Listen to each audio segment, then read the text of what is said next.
Chapter 20. Then shall we build road and passageways from Tempest to Dworgen? That would be great, but how about the budget? King Gazel was not here, but I am negotiating with Dwarf San. Dworgen's forces stayed at Tempest for a night and we immediately fetched them the greatest chambers we could offer for now. Oh, that won't be necessary. Since Tempest will build it with our resources and our men. Monetary expenses are unnecessary. And besides, we can export and import diluted potions from here to Dworgen. And in return, I want Dworgen to offer us the advanced machinery that is inside the workshop. As expected of Sir Rimuru, who stood eye to eye with King Gazel in both battle and diplomacy. You sure have the knowledge and leadership. Of course, some of my talents are nurtured by King Gazel himself. Though there is some help from Seal Sensei along the lines, it is still tellable from a glance. Even on Earth, it is implemented. There are advanced techs from every country's factories, but they aren't exporting it to the other countries. Why? That's because their own country takes priority. After they are done using those techs, then they'll circulate it in the global market when they don't need it anymore. This is especially true for countries that don't desire sales and profits. They wanted to control the technological world instead. Dworgen is hiding advanced devices unbeknownst to the outside world. I want Dworgen and Tempest to have a solid relationship. To do that, however, we need to be recognized by the dwarves as a worthy allied nation. We need those tools for our development and to study, and in return, we'll construct the road free of charge. Don't worry, Dwarf San, in exchange for the tools you'll present us. I promise to export full potion in Dworgen as soon as Vesta is successful in his research. You are saying that, but 99% Hippocute concentration is almost impossible to acquire. We ask the heavens how Sir Rimuru managed to produce those. But do you really think former Minister Vesta could produce those? I trust him. Vesta already produced a bountiful amount of invention that eased our lives. There are times he even exceeded all of Dworgen. I trust him. Well, also we need the exchange of your first-class inventions. Very well, I will relay these negotiations to King Gazel, then we'll formulate a verdict. I see, then I'll leave it to you. But before you leave, I want to ask Dwarf San about something. Something? It's about Shizu-san. I know Shizu-san is famous, but how does Dworgen view her? How Dworgen views Shizu Izawa, huh? Actually, seeing her here is surprising. She is a champion who's active decades ago. No matter how you look at it, she is still a human who has a lifespan. Unlike civilians, there are few handful individuals who'll question this occurrence. So there are a lot who'll question Shizu-san being with us, right? That's the gist of it. There are also individuals from the Farmus Kingdom who'll try to shackle her. After all, if you were to dominate her, it would serve as a powerful weapon at hand. King Gazel told me earlier that he was surprised when he saw her figure in this place. King Gazel also thought of fighting her, but King Gazel set his sights on Sir Rimuru alone. You are a special individual who King Gazel regards as someone higher than the legendary champion. Amazing, I didn't know Shizu-san's influence spread far across reaching Dworgen. That's to be expected, she is only second to her student who surpassed her. In records, she is more extraordinary than the champion of Farmus. The court magician Raisin. Hey Sir Rimuru, do you think intelligent individuals are overthinkers? Or something along the lines of being a perfectionist? Shizu-san is above everyone else. Huh, only second to her. But, what did you ask? Are intelligent individuals overthinkers? Yes, that's because the elites of the Dworgen are keeping tabs on powerful individuals such as her. There is a debate whether Hinata Sakaguchi really surpassed her or not. It may be plain overthinking, but it is noteworthy to consider. A debate whether Hinata really surpassed Shizu-san. Isn't it assured Hinata is stronger than Shizu-san? No, Sir Rimuru. The thing is, there is a time in a lifespan of a human when her skill is at its peak. That's because, unlike monsters, humans have a short lifespan. There is a debate whether Hinata Sakaguchi did really defeat the prime Shizu Izawa. Humans are not immune to getting old, you know. Shizu Izawa may become rusty, and Hinata Sakaguchi may never surpass her prime. I think I understand. Then what side are you on, Dwarf San? Are you asking me? Of course, I am on the side that Hinata Sakaguchi never really surpassed Shizu Izawa. Shizu Izawa is a legendary champion, she helps other people on a whim. Unlike Hinata Sakaguchi, who are shackled by Luminism. Then I have the last inquiry regarding Shizu-san. How about the Free Association Grand Master? Does Dworgen have any ideas about him? Grand Master, do you mean Grand Master Yuki Kagarazaka? Yes, it is him who I specified. Grand Master Yuki is another trainee of Shizu Izawa, right? That's right, he is in the same year as Hinata. If you think about it, he is also capable, right? Even more capable than Hinata. I don't know about that, I know he pulls of grand feats with his leadership. But anything else, we recognize him but just a whimsical gentleman. We recognized him as a powerful individual as the records suggest that he kicked a dragon and beat it in the first attack. But, there is not enough information to say that Grandmaster is above the saint. I see, it is more amazing how Yuki hid well even on Dworgen's networking. I guess, even Dworgen's networking wouldn't sink further. I cannot rely on Dworgen against Yuki. I don't know whether Dorf-san will tell me, but I really wanted to know something about Cerberus and the Eastern Empire. As King Gazel's ally, I guess I could enlighten you on our little knowledge about them. But since it's so little, I don't have so much to say. That's all right, I am grateful. But first, why does Sir Rimuru want to know about them anyway? Eastern Empire is hostile to the entire rest of the world, right? They've got no friends, and if they wanted to invade the West they will march down our territory. It is really unfortunate that Jura is just the left side of Empire. But I can't do anything to it, right? The Eastern Empire is ruled by one emperor. But our records say their inner workings are terrified with the storm dragon Veldora. It is their reason why the forest is still safe and sound. Wait.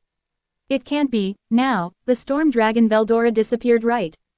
Then, doesn't that mean the Eastern Empire will soon move? Exactly, that's why we are developing as faster as we could. No way, did you really think that far ahead? Well, there is a personal enemy I must face. Let's just say, he interfered in our battle against the orcs. Now, please tell me what you know about Cerberus. This one, it's hard to tell. Cerberus is an underground organization. They are really suspicious and they may be running some sketchy business, but there is not enough evidence to put a warrant on their faces. So what is Dworgen's point of view about them? As far as we know, there are no activities of Cerberus or whatsoever in Dworgen, and that is enough for us. We wouldn't want any pest in our lawn. Ah, I see. If there is someone who actively interacts with them, and someone who may have a piece of valuable information about them, then it's the renowned Blumend merchant guard Myormals. If you wanted information, then you must talk to this person. Myormals, huh, I see, thank you very much Dorf-san. No, this much is welcome. Are you truly a demon lord? Yeah, less than Sir Rimuru. Greater than, an unexpected call via telepathy, the voice was Vesta. Less than, what is it, Vesta? Greater than, less than, it's a success. Thanks to Sir Kaijan's supervision we have produced the 99% Hippocute herbs. Greater than, less than amazing. As expected of Vesta, you truly are the man for the job. You can present it on King Gazel tomorrow. Greater than, less than air, about that. I can't show King Gazel my face before I can pull off an astonishing feat. Greater than, well, this is an astonishing feat. But Vesta deems it's not. Less than, are you sure? Greater than, less than yes. Greater than, for me, it's plenty enough though. There are many things Vesta has done successfully. There are even times he surpassed Dworgen's knowledge alone. Back to my front I immediately declared Dorf-san the good news. Hey, I just received an astonishing report. What? Kukuku voila. Vesta-kun just reproduced 99% concentrated Hippocute herb potion or the full potion. What? Wait tea that fast? I completely ignored him and just blabbered whatever comes out of my mouth. I just gotta mass produce those and the deal will be on. Wait a minute, I am still in disbelief in the phase of development. How did he manage it? Even 100 researchers of Dworgen simultaneously working with it failed. To that, it's a secret. A manufacturer cannot just aimlessly blabber the secret recipe of his products, right? And after that, Dorf-san tried to argue for a while, but that concludes the negotiations with the Dworgen people. With this, the Kingdom of Tempest gains the alliance of Dworgen with all of the technological tools to use in their development. Hollow diamond. The next day, King Gazel and his knights went home to their cave. We also administered the export process of full potion to Dworgen. While I have a lot of business I have to tend to. Specifically, I need to talk things out with Luminous. I chose the most unpopulated area where there would be no witnesses. And there, I summoned the 3 vampires from the imaginary space. But, why the heck is Luminous naked? As 3 bodies emerge in my front, that's what I saw. Luminous Valentine is using Magicule to construct clothes. Without consciousness the individual was unable to materialize her own clothing. Not completely naked, but beneath the black gothic dress, it's white. White. Well, white has its charm on its own. Not that I am enthusiastic about it, but hiding white in black is, well, erotic. I immediately look away. Well, if I defiled their ruler, I might instigate the holy empire of Ruburios because of my desires. One after another, the vampire rose up and materialized their own clothing. But man, that was a feast in the eyes. Yo, you awake? TCH TCH TCH. Each of the vampires shook their heads to see if they have any injuries.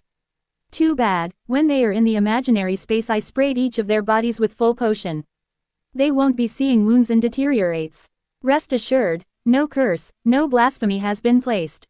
I want unrestricted negotiations with the Holy Empire of Ruburios. As I said that, Roy and Lewis immediately kowtowed in front of me. Please, spare Lady Luminous, and please take us as your talents. We offer you our service and our lives in exchange for Lady Luminous.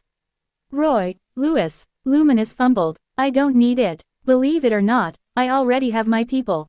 I have sufficient staff at my disposal. It is better for you to servitude Luminous instead. Just as I said previously, I don't have any intention of taking your life. What I desired is an alliance with the Holy Empire of Ruburios. Easy for you to say. Luminous blatantly stated. Wait a minute, Lady Luminous. This individual has our lives within his palms. I think it is best to comply with his conditions. Lewis reasoned. Enough, Lewis. Don't regale me like a pagan.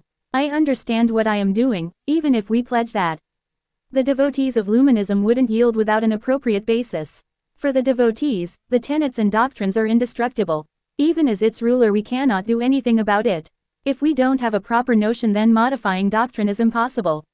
That's okay, Lewis. Luminous is correct. That's why we have negotiations here, so that we can do something about it. Well, Luminous explanations are valid, and I can't renounce them. We have to brainstorm thoughts that had loopholes in Luminism's doctrines.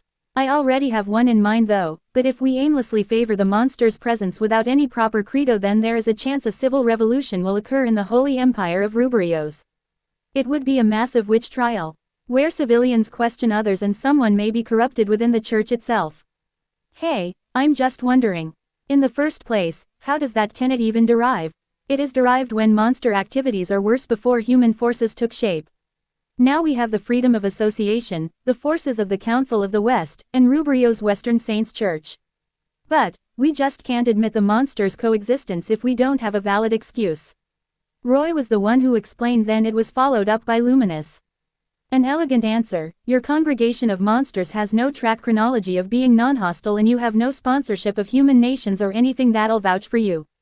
If you really wanted us to back you, you need to earn the trust of the devotees. I see, but I have a question. Does support from the dwarves suffice? To that, Luminous eyebrows furrowed upwards. As if she is in disbelief in what she has heard. I mean, dwarves are considered demi-humans, right? As I continued, Luminous sounded convinced. Wait, you mean, the armed nation of Dworgen? Lewis inquired with a feral face. Has he still in disbelief? Yeah, the hero King Gazel Dwargo pledges their full alliance with us. Thus, we are no longer the congregation of monsters, we are established as an official kingdom. The kingdom of monsters. Tempest. That's enough. I thought Luminous was ire again, but that's enough. With that we can form a non-aggression pact. But still, Dworgans are demi-humans. We can vow you as an impartial but not as a confidant just yet.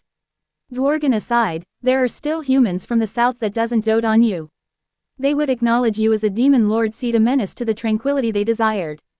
Nonetheless, you are an awakened one, I presume. I guess, King Gazel just blown my cover. There are a lot of storms approaching this harbor. Are you prepared to take them on? Demon lords wouldn't sit idly when an awakened one is rambling as he pleases. I know that your primary plan is to eliminate me after I defeated the Orc Lord, right? But you didn't anticipate that I would reach to you first. Ah, that is indeed bitterly true. We didn't expect the enemy as unduly puerile to neglect the Orc Lord for a third party. I can't fathom whether that is confidence or plain foolishness. Can you help me ponder? Well, to my defense at that sarcastic remark, the Orc Lord battlefield is under the surveillance of Demon Lord Clayman, Carrion, Frey, and Milam. If Luminous arrived there, then they have your identity tracked down. Wait, is this really true? Yes, in the first place the reason why there is an Orc Lord is that these Demon Lords wanted to create a Demon Lord. But we have gotten in their way, now I am antagonizing them. Foo-foo, so, You've preserved my identity and simultaneously fend off numerous intruders. Did you really think this distant in the future? Or is there something to it? Foo, very well, this is extravagant. As you attain more human courtesy, the Holy Empire of Ruburios will supplement its aid to the monster kingdom of Tempest. This is sufficient, right? Yeah, you have my appreciation, Luminous. Now that concludes it. We now have a backing of armed nation of Dworgen and Holy Empire of Ruburios, currently secret. After concluding the reconciliation, the monster kingdom now gained another mighty backing. Now that Tempest is an official kingdom, the Holy Empire of Ruburios cannot conduct oppression directly now, and diplomacy became possible. Luminous and the others headed home employing spatial travel, and before they dispersed in the atmosphere, Luminous left a word to Rimuru that Rimuru couldn't disregard. Hey, Rimuru, I took a fond interest in you. She expressed without glancing back. To be continued.